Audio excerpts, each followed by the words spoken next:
gravar para poder terminar essa cagada.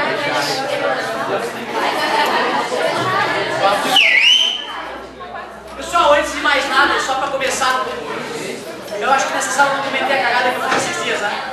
Escuta. A galera gentilmente de uma aula, né? Ô professor, vamos comer no espetinho? Vamos comer no espetinho. Ó. Aí eu comi bem feliz. Tá? Algo só fiz comida, tá tendo um papo legal. Então tá, galera, tchau, tchau. Fui embora. Cara, eu tava indo de Tuba no final de semana, como eu sempre vou sagradamente recarregar as baterias. Daqui a pouco eu tô lá e eu. Caramba, eu não paguei o espetinho. Aí eu pensei assim, ó, pô, cara, certa galera que me convidou achou que eu não vou pagar, pra nem me convidaram, né?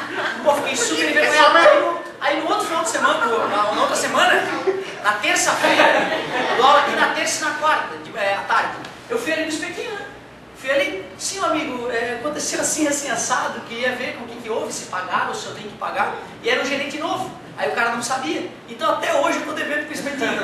Mas eu prometo que eu vou lá sentar, cara. Meu amigo, me perdoa. Já começaram assim, ó, tu vai pagar, né? Tu convidou, eu vou. Que sacanagem. Fui embora correndo.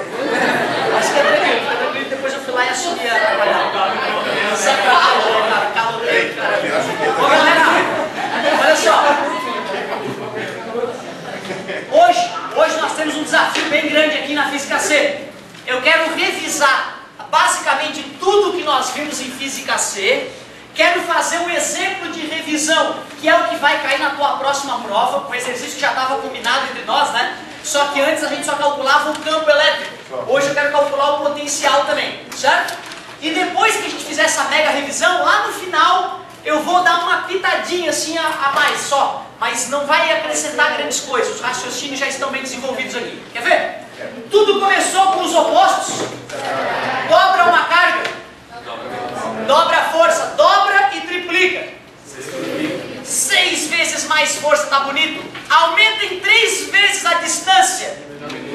Diminui em 9 a força. Olhando para isso, Coulomb conectou as ideias e percebeu que podia colar da fórmula do Newton, da lei de atração das massas, né? Claro que ele não comentou isso com ninguém. A fórmula é nova. Na verdade, a gente sabe que não foi tão genial a ideia dele, porque ele já tinha elementos para ter essa sacada. O aluno que tem praticado, ele já decorou que o K do vácuo, isso, é só um bom sinal, não é obrigatório decorar, é um bom sinal. É a constante eletrostática do vácuo. Mas espera aí. Quer dizer que quando eu tenho duas cargas, uma próxima da outra, uma sente a presença da outra, né? Mesmo que eu esconda no bolso uma delas, não tem jeito, elas vão sentir a presença uma da outra. Quer dizer que em volta de uma carga elétrica existe algo misterioso e invisível, que nós denominamos campo elétrico. Aí nós vimos que as linhas de campo para carga positiva são de afastamento, né, ou divergentes. Para partícula negativa, o campo é de aproximação ou convergente, até porque as linhas de campo ou linhas de força representam a trajetória de uma partícula positiva. Show de bola! Só que nós vimos que não dava de ficar no desenhozinho. Nós tivemos que ir para o laboratório, usar o dinamômetro, aí colocava uma carga de teste e media a força. Dobrando a carga de teste, dobrava a força. Não era isso? Por isso que nós decidimos medir o campo elétrico fazendo força sobre carga. Por que é o módulo mesmo? Porque as grandezas são vetoriais, são vetores. Só que nós vimos que simplesmente usar essa ideia também era uma ideia fraca, porque nós ficávamos dependentes de experimentos. Aí nós vimos que substituindo essa fórmula dentro dessa, certo? Cortava uma carga de cima com uma carga de baixo e nós ganhamos outra maneira de calcular o campo elétrico. Tem que repetir, meus queridos, o campo elétrico, é isso aí. E aí até vimos que não tem que ficar nervoso na hora de decidir qual fórmula. O máximo que pode acontecer é tu errar na primeira e na segunda tentativa tu acerta. Se bem que se o cara for atento ele já saca, né? Tem distância? Não tem distância. Só tem aquela saída. Aí avançando um pouco mais na Física C, nós vimos que na vida nem tudo é força. Às vezes a ideia de energia é mais importante. Aí eu calculei o trabalho da força elétrica para vocês na aula. E mostrei que o trabalho da força elétrica é a mesma coisa que energia potencial. potencial elétrica. Fica muito parecido com a lei de Coulomb. A única diferença é que a distância não é ao quadrado. E ó, não tem módulo, tá? Não tem módulo porque energia é uma grandeza escalar. Para ti não esquecer que energia é uma grandeza escalar, lembra que quando tu come, tu não pode escolher a energia na horizontal para a esquerda, para engordar só ali e fazer isso depois, não dá? Quando tu come, a energia é escalar, ela vai se espalhar pelo teu corpo de acordo com as tuas funções biológicas. Me vê um Big Mac na vertical para a direita, não dá? Certo? As 600 ou mais calorias, elas são escalares, não dá para decidir em que sentido a energia vai atuar. Bom, só essa ideia de energia é o suficiente? Não, nós tivemos que criar uma ideia mais profunda, a ideia de quase potencial elétrico, porque trabalho é energia, né? Isso aqui é a mesma coisa que trabalho.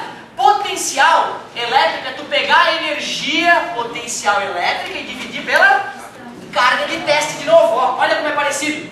Campo elétrico é força por carga, newtons por coulomb. Aqui já é energia por carga, joules por coulomb, que nós chamamos de volts. Essa ideia também era uma ideia fraca, porque depende de experimentos. Mas substituindo esta equação nesta, nós determinamos uma outra maneira de calcular potencial. Vou chamar de questão. Olhem como é parecido o campo e o só a distância, mais uma vez, aqui difere um do outro. Claro que tu vai ficar inseguro na hora de fazer um cálculo sobre isso, tu nunca viu essas coisas. Como é que tu vai sair calculando cheio de segurança? Aliás, como o meu professor fala, né? Pô, o cara só aprende mesmo quando começa a ensinar. Aí o cara aprende de verdade.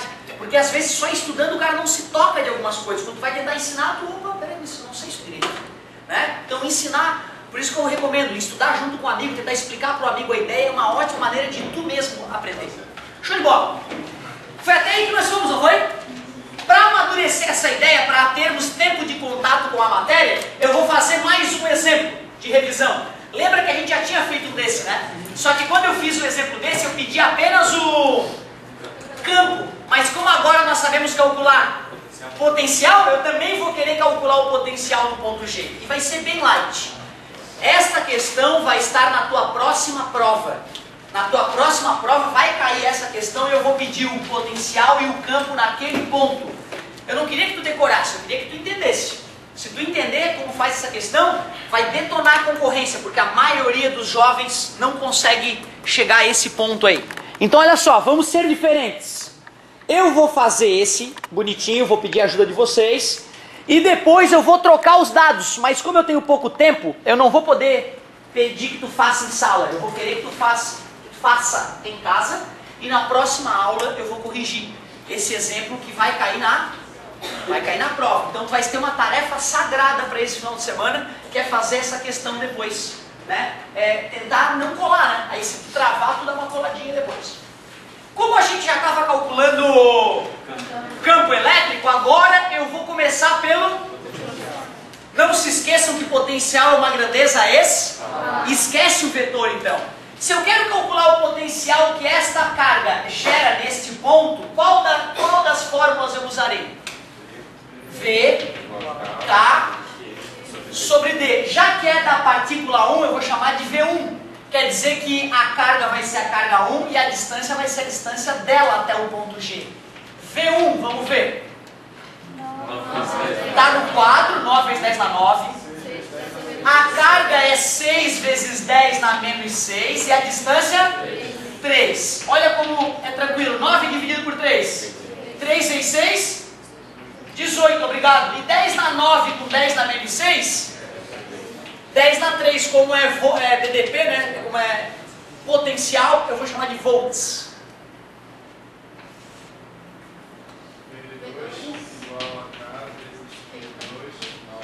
Muito obrigado, amigo. Não custa, é isso? Vamos.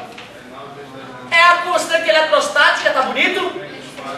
A carga é negativa sim, porque é escalar, não tem módulo, então usa o negativo. 9 dividido por 3? E 3 vezes menos 4? Menos 12. 10 na 9 com 10 na menos 6 é 10 na 3. Volts também. E aí a parte legal, quando era campo vetor, tinha que ter desenhado os vetores e feito a pontilhada, desenhado o resultante e através de Pitágoras calculava o resultante. Era um saco. Agora não. Agora que é voltagem, que é escalar, é simplesmente somar as voltagens. A voltagem resultante é a soma das voltagens calculadas. Nada demais. Então vai ficar V1 mais V2. Voltagem do ponto G, 18.000 mais menos 12.000. E deu uma voltagem do ponto G de 6.000 volts. Aí a galera pode pensar, né? Isso aí é um exagero, né, professor? De forma alguma. Vou te confessar que até para meu espanto, na aula de Física 3, na quarta-feira à noite, estava lá o professor me ensinando. É tão bom ser aluno de novo, cara. Não imagina como é legal. Não que a gente não seja aluno quando é professor. Mesmo que o cara seja doutor. O cara está aprendendo todo dia, cara. O cara é aluno a vida toda, não adianta. Então o cara falando lá, ele até disse assim, ó, só falo isso para aluno meu. Para colega eu não falo. Para colega eu não falo, eu mando estudar Física básica. Imagina, o cara já está puto que tem um cara na faculdade que não sabe coisas elementares sobre física, né? Ele fala, a carga da Terra é negativa. A carga da Terra é negativa. Já vi colega falar que é positivo, falar que é neutro, absurdo. A carga da Terra é negativa. Isso é fácil de provar. E ele, como ele trabalha na parte experimental, né? Ele fala, pô, tu vai lá, conecta um bastão na Terra, que é o famoso fio terra, pega uma placa de cobre, deixa ela numa certa altura e mede com um galvanômetro, né? O que está rolando ali de corrente, e aí tu determina qual é a voltagem. E aí ele mostra, ele falando, né? A voltagem aumenta 100 volts a cada metro de altura em relação à Terra. Quer dizer que a 1 metro de altura em relação ao chão, tem uma voltagem de 100 volts em relação ao chão. Aí nós perguntamos na hora, né? Sempre sobre a pessoa não toma choque, então, já que na minha testa tem quase 200 volts em relação ao chão, né? Por que eu não tomo choque? Para tu entender isso vai ter que ser só no final da aula. E ele explica como o corpo é condutor, as superfícies equipotenciais, que é o final da aula de hoje, elas acabam contornando o corpo. Então, na verdade, o choque não existe por isso. Mas ó, tem voltagem agora entre nós. Tem uma voltagem de baixo para cima aqui. E são 100 volts para cada 1 metro de altura. Ou seja, às vezes a gente acha que uma certa voltagem pode ser perigosa, né? Mas para que ela ofereça risco, tem que ter uma série de condições. Beleza? Vale lembrar o gerador de Van der Graaf, que alguns de vocês já devem ter visto, aquela história da moça botar a mão na bolinha metálica e o cabelo ficar arrepiado. Quando ela faz aquilo, ela entra em contato com 50.000 volts, e não acontece nada com ela, é inofensivo. Beleza? Certo? A história da carga da Terra ser negativa tem a ver com os ventos solares, tá? É uma coisa um pouco mais profunda, só para tu saber pelo menos que a carga elétrica da Terra é negativa. Certo? Outra coisa que eu não sabia que eu aprendi nessa quarta-feira à noite, ele ainda diz, e se não fosse assim para-raio não ia adiantar nada. Porque se o raio vem de fora e atinge o para-raio, ele vai atingir o para-raio só por sorte, porque o raio ele é meio aleatório, né? Tu concorda que o raio vem e dá uma escapada para os lados às vezes? Então se o raio viesse de cima para baixo, o para-raio só funcionaria raramente. E como a Terra tem carga elétrica, excesso de elétrons, e são os elétrons que caminham no material sólido, o para-raio está conectado com a Terra, não é isso? Então o para-raio conduz os elétrons em excesso da Terra e é o para-raio que dispara o raio em direção à nuvem. É por isso que o para-raio funciona em 93% dos casos. Porque na verdade 7% dos raios vem de baixo para cima. É a nuvem que está carregada negativamente. E aí nesse caso o para-raio não salva. Isso eu não sabia. Eu achava que o para-raio está salvo. Mas não, pode dar merda o para-raio. Olha que legal. Mas vivendo e aprendendo, né? Vivendo e aprendendo. Pessoal, esses 6.000 volts é um exagero? Não dá nada, isso é tranquilo. Nessa situação com cargas pontuais, entendeu? Se tu colocar a cabeça aqui, tu não vai morrer eletrocutado. Não tem por que a carga te atingir. Só vai ter uma energia disponível ali. Né? Não quer dizer que ela vai ser aproveitada em cima de ti. Foi difícil essa parte, gente? Não teve nada demais. O exemplo que eu fiz no 3A deu negativo. Por que deu negativo? Porque acabou na hora que eu chutei os valores, a carga negativa tinha um valor maior do que a carga positiva. Então lá no 3A deu negativo. Aí um aluno perguntou, professor, como assim menos não sei quantos mil volts? Aí eu usei uma comparação com energia potencial gravitacional. Tu concorda que eu posso imaginar que aqui tem um plano e nesse plano a energia é zero? Um objeto que está acima desse plano, a energia potencial gravitacional é positiva. Um objeto que está abaixo desse plano teria energia potencial gravitacional? Só quer dizer que tem menos energia que outro ponto. Tá? Não tem nada demais aparecer o menos ali, né? Tá? Então fica tranquilo. Poderia ter dado menos? Sim, poderia. Agora a segunda parte, quando eu pergunto o campo elétrico, o único cuidado a mais que tu tem que ter é que campo elétrico é uma grandeza vetorial, ou seja, tu vai ter que, além de fazer a conta, desenhar os... Pronto! É o único carinho a mais que tu tem que ter. Então primeiro eu vou desenhar os vetores, depois eu vou calcular os seus módulos para finalizar. Faz com o dedinho, para onde que atua o vetor campo elétrico gerado pela carga 1? Para baixo, sim? Só por essa aqui eu estou pedindo, gente. Tá? É só para aquela ali. Esse é o vetor campo elétrico 1, ó. Porque para carga positiva, como nós acabamos de revisar no começo da aula, o campo é divergente. Para baixo, esse é o E2. Tudo bem para vocês? Eu quero o E1 ou o E2? Não, eu quero o campo elétrico resultante no ponto G. Já que são vetores, pontilhada paralela, desenha o vetor resultante. Depois que eu encontrar o E1 e o E2, como é que eu vou calcular o campo elétrico resultante? Pitágoras, só porque é como vai ser na tua prova, 90 graus, tá? Óbvio que se eu colocasse um ângulo diferente, teria que usar lentes cossênicos no final, ficaria um pouquinho mais chato. Então na tua prova vai ser essa estrutura. A única diferença é que as cargas serão diferentes. Se tu não treinar, tu vai achar que tu vai acertar. Ah, vou acertar. Mas não vai. Só vai acertar quem treinar mesmo, uma vez pelo menos em casa. Bom, vamos calcular agora o valor daqueles vetores? Vamos calcular o valor de cada um dos vetores. Me ajudem, que fórmula que eu devo usar para calcular o valor desses vetores campo elétrico? Kq sobre d ao quadrado, né? A outra não ia funcionar, eu não falei em força. Então E1 é igual a K vezes Q1 sobre D1 ao quadrado. E1, vamos ver quanto é que vale esse vetor. 9 vezes 10 na 9, valor que tens que decorar. O módulo nem precisaria, porque a carga é positiva. 3 ao quadrado, 9 dividido por 9 dá 1. Então o campo elétrico 1 ficou 6 vezes 10 na 3 newtons por coulomb. Fazendo o mesmo cálculo para o campo elétrico E2, ficaria K vezes Q2 em módulo sobre D2 ao quadrado. Campo elétrico 2. 9 vezes 10 na 9, valor que tu tem que decorar até o final do ano. É em módulo, né? Muito carinho nessa parte. 3 ao quadrado, 9 dividido por 9 dá 1, por isso que no teu vestibular vai ser 3 também. Módulo de 4 é 4, 4 vezes 10 na 3 Newton por coulomb. Quando eu fiz esse exemplo a primeira vez com vocês, que era só essa parte, né, não tinha essa, eu escolhi com carinho os valores para dar um resultado bonito no final. Hoje não, hoje eu escolhi qualquer valor. Se der um valor do mal, azar do nosso. Campo elétrico resultante ao quadrado, que é a hipotenusa, é E1, mais... Faz tirar de letra, cara. Campo elétrico resultante é a raiz de... Esse cara ao quadrado, me ajuda? 36 na 6, hein? Lá na outra turma um monte de gente falou 10 na 9, já fiquei puto. Potência de potência multiplica os expoentes, hein? Muito carinho com essa matemática básica. Eleva ao quadrado, por favor. Muito bem. 36 vezes 10 na 6, mais 16 vezes 10 na 6... 52 vezes 10 na 6, a raiz quadrada disso. Beleza? Aí o máximo que dá para fazer é deixar mais bonitinho, né? Vai que o professor de matemática está assistindo, né? Eu vou fatorar, professor. Divide por 2, 26. Divide por 2, 13.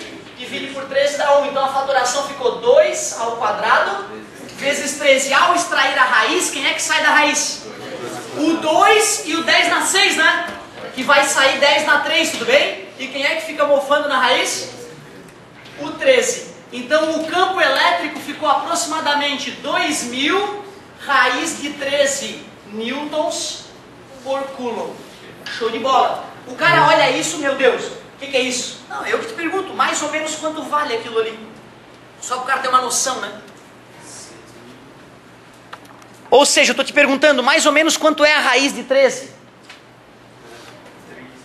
É 3 e uns quebrados, né? É isso que eu estou querendo. É só para tu ter uma noção. Porque 3 vezes 3 é 9. 4 vezes 4 é 16. Ah, sei lá, uns 3,5. Então 3,5 vezes 2.000 dá uns 7.000 mais ou menos. Tu viu, cara? Tu bota uma gotinha de raciocínio e tu sabe que o número do mal é 7.000 aproximadamente. Pô, não é difícil, cara. Não é difícil, tá? Não fica magoado por causa da raiz do 13. A raiz do 13 é o número do bem, não é o número do mal. Tá? Tranquilinho. Certo? E aí, tu acha que se tu treinar, dá pra chegar junto na prova? Dá, cara, é claro que dá. É claro que dá. E coitado da concorrência, vamos detonar. Ó, vou trocar os números pra ti. Tu vai fazer em casa, pai. Dá uma conferida. Ó, negócio é o seguinte. Se tu deixar pra semana que vem, tu vai esquecer. Vai esquecer e vai ter que ver a aula de novo. Se tu fizer até segunda, de repente, vai estar fresquinho e tu vai tirar de letra. As perguntas são as mesmas, só vou alterar isso aqui, ó. Vou botar aqui 7 vezes 10 na menos 3. E esse aqui eu vou chamar de menos 5 vezes 10 na menos 3. Tudo igual, hein? Até a distância eu vou deixar, ó. Beleza? Tens que dar essa praticada para ir te familiarizando com essa ideia. Mesmo que no começo tu fique meio perdido, pelo menos tu vai estar conseguindo calcular, fazer o teu desenhozinho. E isso vai te ajudar para a próxima prova e enormemente para o vestibular. Nada demais. E aí eu vou querer dar uma avançadinha bem de leve agora. Nós vamos usar os raciocínios já usados anteriormente para dar um passinho só em direção à finalização da apostila. É bonita essa conta aí, hein?